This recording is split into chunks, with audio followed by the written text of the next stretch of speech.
नमस्कार दोस्तों, मैं साक्षी गुप्ता। सबसे पहले तो मैं आप लोगों को ये बताना चाहती हूँ कि वकील बनना या वकालत के प्रोफ़ेशन में आना या वकील बनने के बाद कुछ साल प्रैक्टिस करने के बाद मेरा जस्टिस बनने तक का जो सपना है, वो आज का नहीं है। वो मेरा बचपन से है। बचपन से आप समझ पा रहे हैं? मतलब कि जब मैं छोटी थी, ठीक है? उलझी तो मैं बहुत सारे प्रोफ़ेशंस में थी। कभी सोचती थी इंजीनियर बनूँगी, कभी सोचती थी कि मैं स्पेस साइंटिस्ट बनूँगी, कभी सोचती थी एस्ट्रोनॉट बनूँगी, कभी सोचती थी पॉलिटिशियन बनूँगी, प्रधानमंत्री। लेकिन कहीं न कहीं मेरे दिल के एक कोने में वकील, वकालत और कोर्ट, जस्टिस ये सब ना कहीं न कहीं एक थे हिडन फॉर्म में, जो ज़्यादा खुलकर आ नहीं पा रहे थे, but I was interested in that. मुझे बहुत ज़्यादा इंटरेस्ट आता था कोर्ट वाली या वकीलों वाली मूवी देखने में, ये सब न्याय-अन्याय इन सारी चीज़ों में बहुत ज़्यादा इंटरेस्ट था। मतलब किसी भी चीज़ का फ़ैसला करना हो तो मैं बेस्ट डिसीज़न करती थी। मुझे एक कहीं न कहीं ऐसा फ़ील होता था कि हाँ, जो न्यायिक सोच है, वो मेरी काफ़ी अच्छी है। प्लस साथ ही साथ मेरे फ़ादर वकील थे। तो मेरे फ़ादर मेरे को अपने साथ-साथ कोशिश करते थे ज़्यादा से ज़्यादा जहाँ पर भी जाएँ वो मेरे को अपने साथ लेकर जाते थे। तो कई-कई बार वो मुझे कोर्ट लेकर जाते थे। वहाँ पर वो मुझे वकीलों से मिलवाते थे। कई-कई बार अपने क्लाइंट से मिलवाते थे। कई-कई बार वो मुझे अपना पूरा का पूरा कोर्ट के अंदर का प्रोसीडिंग भी दिखाते थे कि मैं किस तरह से जज से बात कर रहा हूँ और जज क्या रिप्लाई कर रहे हैं, क्लाइंट का कैसा रिएक्शन है। और मुझे मतलब अक्सर वो कोर्ट की प्रोसीडिंग्स दिखाते थे और कोर्ट का माहौल दिखाते थे। और पापा जो क्लाइंट्स थे वो अपने घर पे बुलाते थे, तो उस वजह से और मतलब वकालत की बातें और ये सारी चीज़ें मैंने बचपन से देखी हुई है। तो मुझे कहीं न कहीं इन चीज़ों में एक सबकॉन्शियस इंटरेस्ट था, जो मुझे ऐसे कॉन्शियसली महसूस नहीं हुआ, लेकिन मुझे एक इंटरेस्ट था। और वो इंटरेस्ट इतना बढ़ गया था एक पॉइंट पे कि मैं पापा की जो पूरी की पूरी एक बुक की जो वो थी, अलमीरा थी, मैं उसको जब पापा चले जाते थे कोर्ट, तो मैं उसको दोपहर को मम्मी सो जाती थी, तो मैं उसको धीरे से ओपन करके और उसकी बुक्स जो है, मैगज़ीन्स जो हैं वहाँ पे, वो सब मैं पढ़ती थी। अब छोटी-सी बच्ची कितना ही समझेगी, लेकिन मैं जितना समझ पाती थी, उतना समझने की कोशिश करती थी। मुझे लिटरली मतलब पता नहीं था कि मैं क्यों ऐसे इतना ज़्यादा अट्रैक्ट होती जा रही हूँ इस पर्टिकुलर सेक्टर को लेकर। वो कहते हैं ना कि कभी-कभी भगवान आपको चूज़ करके रखता है किसी पर्टिकुलर प्रोफ़ेशन के लिए। क्लाइंट्स को वो घर पे बुलाते थे, that was very wrong thing, but वही है कि पैसों की परेशानी के कारण पापा के पास कोई अदर ऑफ़िस था भी नहीं, तो इसलिए पापा बुला लेते थे। तो हम बहुत सारी ऐसी कहानियाँ भी सुनते थे। तो मतलब बचपन से ही ये सब माहौल वग़ैरह देख-देख के छोटे से मन में बहुत कुछ भर गया था मेरे। बहुत कुछ आ गया था कि यार ये सब हो क्या रहा है दुनिया में? दुनिया में इतने-इतने गंदे-गंदे लोग कैसे हैं? और फिर उसके बाद इनको इतना आसानी से न्याय क्यों नहीं मिलता है? ये अंकल आज से इतने साल पहले आते थे, मैं इतनी बड़ी क्लास में चली गई, अभी भी आते हैं, अभी भी पापा को पैसा देते हैं, अभी भी जाकर वो परेशान होते हैं कोर्ट में। तो मैं ये सोचती थी कि ये हो क्या रहा है इस दुनिया में? मतलब एक इंसान है तो वैसे ही परेशान है, उसके बाद इतने-इतने सालों तक भटक रहा है। उसको डिप्रेशन नहीं होता होगा, उसको एकदम अजीब-सा लगता नहीं होगा? मेरे दिमाग में बहुत कुछ चलता था। उसके बाद हमारे घर में भी परिस्थितियाँ अच्छी नहीं थी। मैं चैनल पर अभी मुझे लगता है कि सही समय नहीं है बताने का, पर घर में मेरी मतलब घर में हमारा जो माहौल था वो बहुत टॉक्सिक था। बहुत ज़्यादा माहौल टॉक्सिक था। कहीं न कहीं हमारे पेरेंट्स का जो था रिलेशन वो बहुत ज़्यादा अच्छा नहीं था और काफ़ी हमने बहुत कुछ ऐसी चीज़ें देखी हैं जो कि बच्चों को नहीं दिखानी चाहिए, लेकिन हमने देखी हैं वैसी चीज़ें। अ खून-खराबा और वो सारी चीज़ें हमने बहुत देखी हैं। मतलब ऐसा डेथ तक तो नहीं पहुँची कोई चीज़, लेकिन बहुत मार-पीट एंड लड़ाई-झगड़ा, गाली-गलौज बहुत हमने देखा हुआ है। तो उसके कारण भी मुझे कई बार ऐसा महसूस होता था कि काश मैं कुछ कर पाती, कभी-कभी ऐसा लगता था कि मैं क्या करूँ? किसके साइड जाऊँ? मैं पापा के साइड जाऊँ कि मैं मम्मी? एक बच्चे के लिए बहुत मुश्किल होता है, उस टाइम पर डिसाइड करना। लेकिन हाँ, ये है कि मारना या हाथ उठाना जब होता था, तो वहाँ पर मुझे इतना महसूस हो जाता था कि मुझे कहीं न कहीं किसके साइड खड़े होना है। लाइक अगर फादर हाथ उठा रहे हैं तो definitely I will not support him, चाहे कितना भी है, कुछ भी उनका मुद्दा है, but I will not support him. हाथ उठाना मैं किसी भी आदमी को कहती हूँ सही नहीं है, क्योंकि देखो आदमियों को इतना तो पता रहता है कि औरतें क्या है, कहीं न कहीं अपने आप को डिफेंड नहीं कर पाएँगी, ना? कहीं न कहीं हमारी अपब्रिंगिंग इस तरह की जाती है कि मर्दों के पास ज़्यादा ताकत होती है और इसी वजह से वो क्या करते हैं, अंत में जब ज़ुबान से नहीं जीत पाते हैं तो वो हाथ उठाते हैं। तो वो चीज़ कहीं न कहीं मेरे मन में एक इतना तो डाल दी थी कि पापा इज़ रॉन्ग, पापा को इस पॉइंट पर ये चीज़ नहीं करनी चाहिए, that is completely wrong.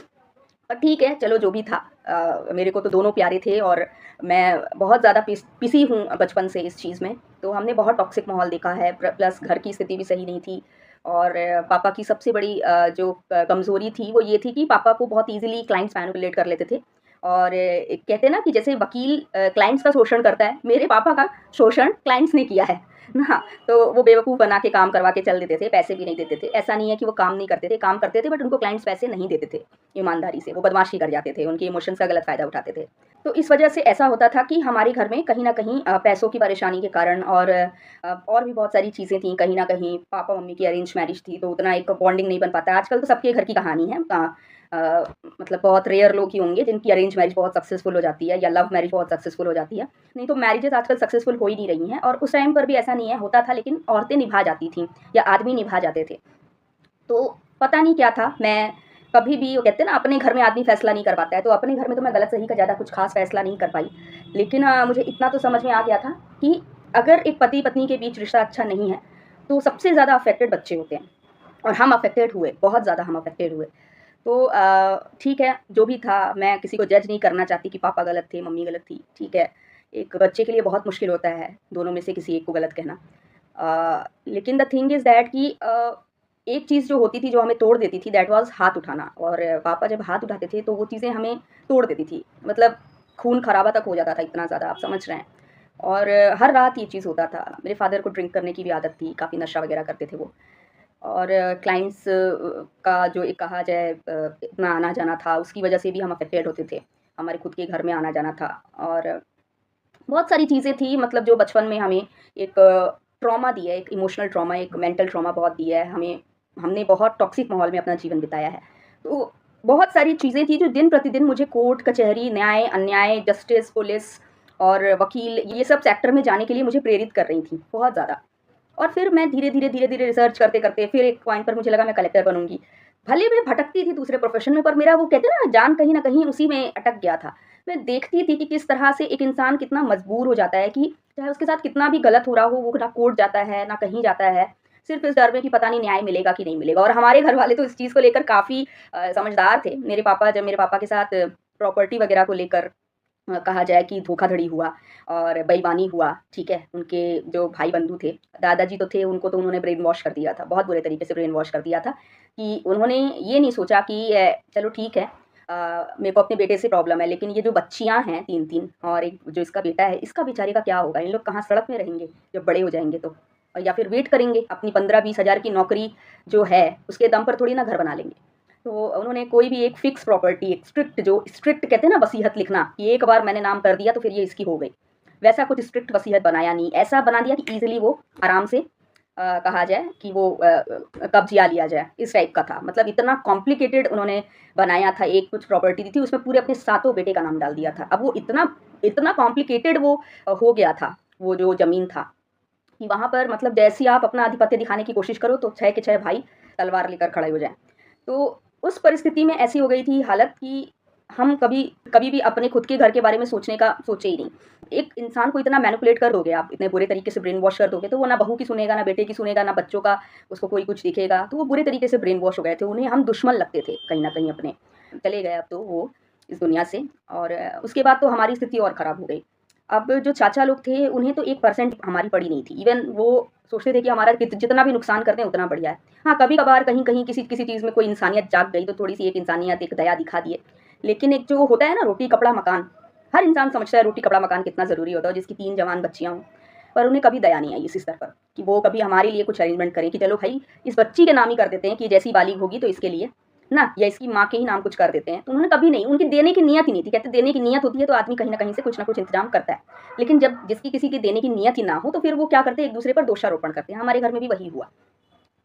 Ultimately ना मेरे फ़ादर में इतना दम था कि अपने भाइयों से जाकर लड़े वो, ठीक है, एक ज़मीन के टुकड़े के लिए, और कोर्ट कचहरी का तो वो जानते ही थे, क्या प्रोसीडिंग है, तो वो उसके थ्रू गए नहीं।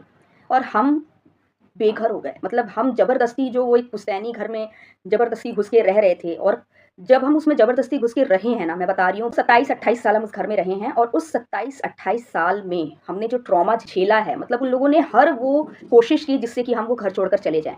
लेकिन हम हम सब कुछ बर्दाश्त किए, क्योंकि हमारे फ़ादर वहाँ से हटना नहीं चाहते थे। बहुत कुछ हमने झेला, और उसके बाद फाइनली अब हम बेघर हो चुके हैं पूरी तरीके से। सबको निकलना पड़ गया, क्योंकि अब बात करियर की थी, करियर बनाना था, तो हम पूरी तरह से बेघर हो चुके हैं। और 10 साल से कहा जाए मैं बाहर हूँ, और अभी 4-5 साल से हम संपूर्णतया बेघर हैं। तो हमारे पास अपना खुद का कोई घर नहीं है, सब मम्मी एक बहन है उसकी हॉस्टल में रह रही हैं, मेरी अपनी बहन जो है वो अपनी हॉस्टल में रहकर पढ़ाई कर रही है, मेरा भाई जो है वो अपना एक पीजी में रहकर पढ़ाई कर रहा है और अपना जॉब वगैरह कर रहा है, और मेरे जो फादर हैं वो ज़बरदस्ती लड़ झगड़ के कैसे भी करके चाचाओं के साथ रह रहे हैं उसी घर में। तो एक तरह से अगर देखा जाए तो अ, हमने मतलब कभी ज़िंदगी, खुशियाँ, परिवार, शांति, घर कभी अच्छे से देखा ही नहीं। हमने इतनी तकलीफ़ें देखी हैं, इतना छोटे से मासूम मन से हमें इतना चोटिल होना पड़ा है, हम इतना भावनात्मक रूप से इतनी तकलीफ़ झेले हुए हैं कि मैं क्या बताऊँ, ठीक है। सो नहीं पाए हैं हम सुकून भरी नींद, तो क्योंकि रात को बहुत लड़ाई होती थी, बहुत ज़्यादा, हर दिन होती थी। पैसों की परेशानी के कारण हमें हर जगह बेइज़्ज़ती झेलना पड़ता था, हर किसी से बेइज़्ज़ती झेलना पड़ता था। स्कूल वाले अलग सुनाते थे, ट्यूशन टीचर अलग सुनाता था। मतलब ड्रेस नहीं होते थे टाइम पर, जो गाड़ी वैन वाला लेकर जाते थे, वो अलग पैसों को लेकर सुनाते थे। मतलब क्या नहीं देखा है हमने, सब कुछ देख लिया। तो मैं इसलिए जब कमेंट में लोग बोलते हैं, मेरे को बड़ा वो सोचते हैं कि बड़ी अच्छी कंडीशन की लड़की है, मैं अच्छी कंडीशन की नहीं हूँ। हम ऐसे बच्चे थे जो गरीब तो थे, जो दुनिया की सारी तकलीफ़ें झेल रहे थे, लेकिन उसके बावजूद भी हमें ये दुनिया को बताने का हक नहीं था कि हम तकलीफ़ें झेल रहे हैं। हमें अपने चेहरे पर झूठी मुस्कान लेकर चलना पड़ता था और बोलना पड़ता था कि हम भी कुछ कम नहीं, हम भी बहुत अच्छा जीवन जी रहे हैं, आप लोगों की तरह ही। हमें झूठी शान मेंटेन करने के लिए दबाव डाला गया बचपन से कि आप झूठी शान मेंटेन करो।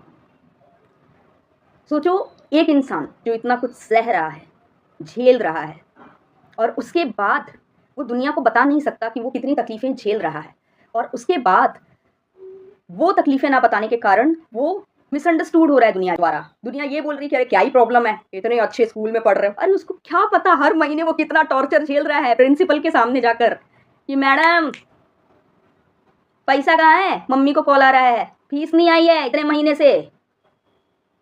ओए तुम आओ इधर, पापा से कब बात करोगी फीस के लिए। हम जानते हैं ना, हमारा एडमिशन तो था, लेकिन हम हर महीने ह्यूमिलेशन झेलते थे किसी ना किसी से, जिनको पे करना होता था। तो ऐसा चमकदार ना बहुत सारे लोगों का घर का माहौल दिखता है, पर इतना चमकदार होता नहीं है। उन बच्चों की आत्मा से जाकर पूछो, या उस घर में रहने वाले सदस्यों की आत्मा से जाकर पूछो कि उन्होंने क्या झेला है या क्या झेल रहे हैं।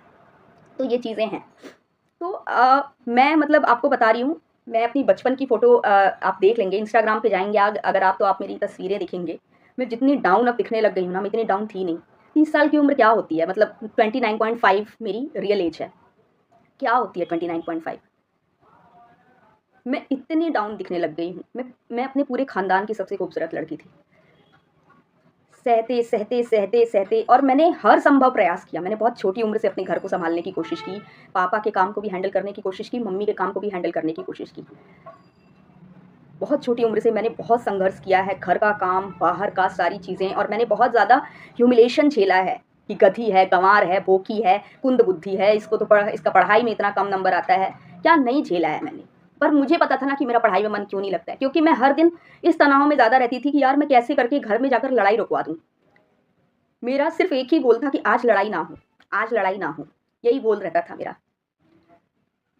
रात को मैं सुकून से सो नहीं पाती थी, ये सोचकर कि कहीं मैं सुकून से सो गई अगर शांति से गहरी नींद में, तो कहीं कुछ ऐसा ना हो जाए मार-पीट में, क्योंकि पापा हाथ उठाते थे, कहीं कुछ हत्या-वत्या ना हो जाए, क्योंकि नशे में इंसान को होश नहीं रहता। तो बहुत सारी ऐसी चीज़ें थी, बहुत सारी ऐसी चीज़ें थी। पापा को लेकर भी बहुत बुरा लगता था कि मतलब क्या जीवन है। और भी बहुत सारी इंटरनल चीज़ें थी जो चैनल पर इतना खुलकर बताना आई थिंक मेरे लिए ही मुसीबत का सबब बनेगा। तो इसलिए मैं नहीं बताना चाहूँगी। आगे जब कभी इतनी पावरफुल होंगी तब का तब देखा जाएगा।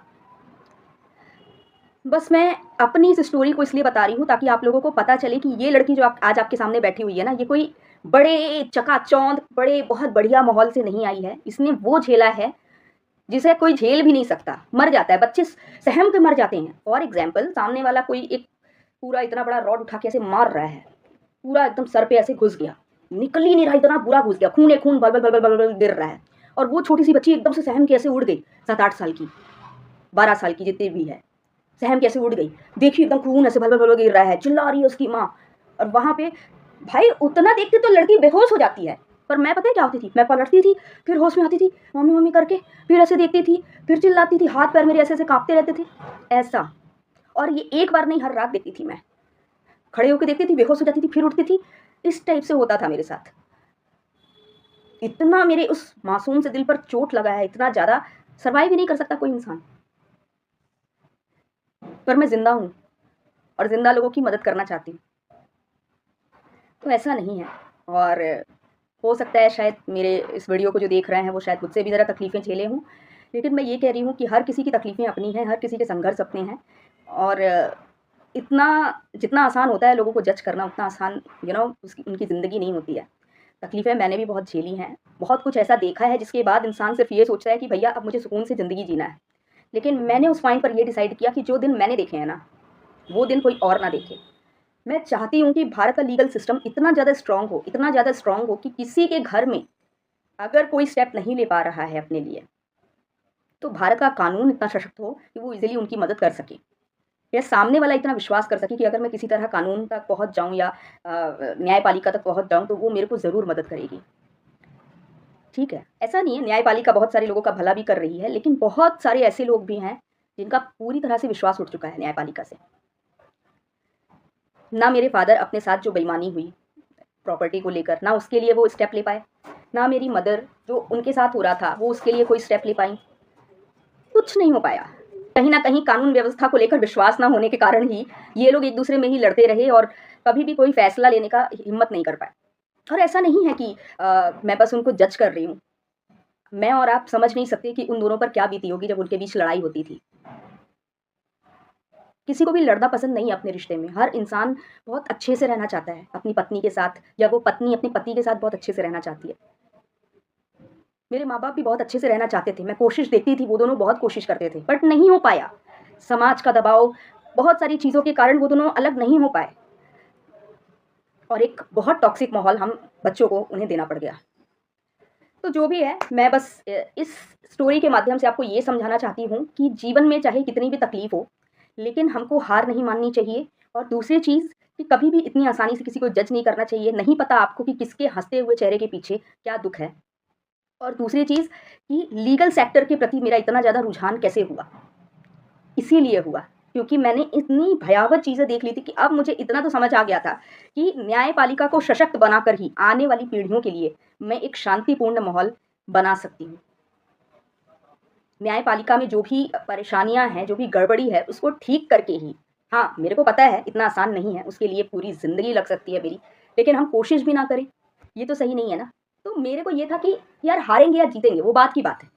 कोशिश तो मैं करूँगी। मेरे जीवन का ये उद्देश्य है अब कि मुझे न्यायपालिका को इतना सशक्त बनाना है कि कोई भी इंसान इतना ज़्यादा अविश्वास में रहकर सब कुछ झेलता ना रहे कि न्यायपालिका उनकी कोई मदद नहीं करेगी, या अगर करेगी भी तो उनसे इतना ज़्यादा उनका वक़्त और पैसा ले लेगी कि वो एग्ज़ॉस्ट हो जाएँगे, वो डिप्रेशन में चले जाएँगे। तो ये मेरा एक उद्देश्य बना। मैंने आर्ट्स लिया क्योंकि मुझे पता था कि कहीं न कहीं आर्ट्स के माध्यम से मेरे लिए ज़्यादा आर्ट सब्जेक्ट काफ़ी बेनिफिशियल साबित होगा अगर मुझे लिटिगेशन में जाना है तो। क्योंकि उसमें मुझे काफ़ी कुछ जानने को, सीखने को मिलेगा जो कि मुझे कोर्ट में बहुत काम आने वाला है। तो मुझे कॉमर्स मिल रहा था, आपको पता है, बट मैंने फिर भी आर्ट्स लिया। मेरे टीचर्स मुझे डाँट रहे थे कि तू पागल हो गई है? एक तो वैसे ही तेरे नंबर कम आते हैं, ऊपर से तू आर्ट्स ले रही है। क्या होगा तेरा फ्यूचर आर्ट्स में? नहीं, नहीं सर, मुझे आर्ट्स ही पसंद है, मुझे आर्ट्स ही लेना है। कर तू अपने मन की, जैसा हमेशा से करती आई है। और मैंने आर्ट्स लिया। मैं इतने सारे लड़कों में अकेली लड़की थी। तो इस तरह से मैंने आर्ट्स किया, सबसे बगावत करके। उस टाइम सब बहुत हँसते थे मेरे पे, सब मेरा बहुत मज़ाक उड़ाते थे। आर्ट्स लिया है? Oh my god! Arts, you deserve it, you deserve it Sakshi. तेरा लेवल ही आर्ट्स लेने के लायक है। ऐसे लोग बेइज़्ज़ती करते थे, बट ठीक है, कोई बात नहीं। अब ये 12th के बाद मेरी जो जर्नी शुरू हुई वकालत की, ये मैं किसी और वीडियो में बताऊँगी। Part 2, this is part 1। आप इतना जान गए कि मेरे अंदर ये वकील बनने का जो एक आया कि यार मुझे वकील बनना है, उसके बाद चीफ जस्टिस ऑफ इंडिया बनना है, youngest chief justice of India. वो जो एक मेरे दिमाग में आया और उसके माध्यम से मैं चाहती हूँ न्यायपालिका को सशक्त करना उन दोनों प्रोफेशंस के माध्यम से, एक वकील और एक चीफ जस्टिस ऑफ इंडिया। वो सब हाँ, उस प्रोसीडिंग के बीच में जस्टिस बनने का सफ़र भी मैं पार करना चाहूँगी, ऐसा कुछ नहीं है। बस मेरा एक ये है कि मतलब वकील भी बनना है और वकील के पूरे उस जर्नी को क्रॉस करते हुए जज, जस्टिस और चीफ जस्टिस ऑफ इंडिया तक पहुँचना है। ये मेरा सपना है। और इस जर्नी के बीच ही न्यायपालिका को सशक्त बनाने की कोशिश करनी है। मुझे नहीं पता था मैं कैसे करूँगी, लेकिन देखो, कहते हैं ना कि एक उद्देश्य अगर आप दिमाग में सेट कर लो तो रास्ता कुदरत खुद बनाती है। तो आज देखो मैं चैनल के माध्यम से आपसे जुड़ रही हूँ और पूरे भारत को इस चीज़ के लिए जागरूक करने की कोशिश कर रही हूँ कि उन्हें न्यायपालिका के प्रति अपना जो धर्म है वो निभाना चाहिए, अपना जो है फ़र्ज़ है वो निभाना चाहिए न्यायपालिका को सशक्त बनाने के लिए। और बाकी और भी जितनी मैं मदद कर पाऊँगी मैं करूँगी इस चैनल के माध्यम से। पर न्यायपालिका के स्तर पर मैं जो भी मदद कर पाऊँगी मैं करूँगी, बिना डरे, बिना खौफ रखे, सच्चाई बोलूँगी। तो ये मेरा एक क्लियर हो चुका था 12th तक। अब इसके बाद जब मैंने फिक्स किया कि अब मेरे को इसी प्रोफ़ेशन में जाना है, तब आता है असली लेवल का struggle in my career life. अभी तक तो पर्सनल लाइफ तक ही था सिर्फ, पर करियर लाइफ पर जो जिस लेवल का स्ट्रगल स्टार्ट हुआ, that has started after 12th। तो वो मैं आपको किसी और वीडियो में बताऊंगी। तब तक के लिए मेरे इस जर्नी के थ्रू, मेरी इस कहानी के थ्रू आपको अगर कुछ सीखने मिला होगा या फिर आप उससे कुछ रिलेट कर पाए होंगे, तो मुझे पूरी उम्मीद है कि आपके अंदर भी काफ़ी मोटिवेशन आया होगा, काफ़ी हिम्मत आई होगी। और अगर मैं इतना विश्वास करके अपनी इतनी पर्सनल स्टोरी आपसे शेयर की हूँ, तो मैं इंसानियत की उम्मीद करती हूँ आप लोगों से। बहुत ही साफ़ सुथरे, बहुत ही अच्छे शब्दों में, बिना मेरे दिल को तोड़ने वाले शब्दों में और वाक्यों में आप अपना कमेंट लिखिएगा। और कुछ पूछना हो तो बहुत ही शिष्टाचार तरीके से पूछिएगा और चैनल को सब्सक्राइब कर दीजिएगा, ठीक है? अगर मैं अपना परिवार का सदस्य समझकर आप लोगों से सब कुछ शेयर की हूँ, तो मैं ये एक विश्वास रखती हूँ कि आप मेरी इस इन्फॉर्मेशन का गलत यूज़ नहीं करेंगे, बल्कि इस इन्फॉर्मेशन से अपना जो फ़ायदा कर सकते हैं, अपने जीवन में जो बदलाव अच्छा ला सकते हैं, वो लाएँगे। तो यही उम्मीद करती हूँ। अब मेरे सब्सक्राइबर मुझसे जुड़ गए हैं ना, मैं सच बता रही हूँ, जितने सब्सक्राइबर आप लोग जुड़े हुए हो ना, आप सबको मैं उस पोजीशन तक पहुँचा कर रहूँगी जहाँ पहुँचना चाहते हैं। बस आप मेरे इंस्ट्रक्शंस को, मेरी जो सलाह है उसको थोड़ा-सा गंभीरता से लीजिएगा और आगे बढ़िएगा। करना आपको है, हीरो आप ही हैं अपनी ज़िंदगी के, हम तो सिर्फ़ एक डायरेक्शन दिखा सकते हैं, ठीक है? मैं आपको एक और चीज़ दिखा रही हूँ, अपनी मेंटल हेल्थ अच्छी करने के लिए आप लोगों को मैं एक चीज़ दिखा रही हूँ। ये देखिए, दिस इज़ माय डायरी। जब मुझे ऐसा लगता है कि मेरे अंदर बहुत कुछ भरा हुआ है, तो मैं इसमें लिखती हूँ। दूसरी चीज़ कि रोज़ आपके जीवन में जो भी अच्छा हो रहा है, चाहे वो कितनी भी छोटी चीज़ है, उसको मैं इसमें लिखती हूँ। दैट इज़ ग्रेटिफिकेशन डायरी, ठीक है?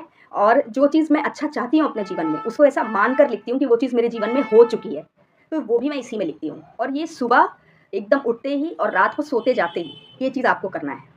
और कभी अगर आपके मन में बहुत कुछ भरा हुआ है, कुछ ट्रॉमास और वो सब, मेरे ट्रॉमास को हील करने में ये डायरी में मैंने बहुत हेल्प हुआ है। ये डायरी में मैंने अपनी कहानी, अपने ट्रॉमास, अपने अंदर की जो भरी हुई चीज़ें थी, वो सब मैंने इसमें लिखा है। तो इस तरह से आप भी कर सकते हैं। आप इस तरह से राइटिंग वगैरह का काम करिए, लिटरली इससे बहुत सुकून मिलता है। आज के लिए बस इतना ही। अगर आपको वीडियो पसंद आया हो तो वीडियो लाइक कर दीजिएगा, चैनल को सब्सक्राइब कर दीजिएगा और जो भी आपको अच्छा कमेंट लिखना है वो आप लिख दीजिएगा। धन्यवाद दोस्तों।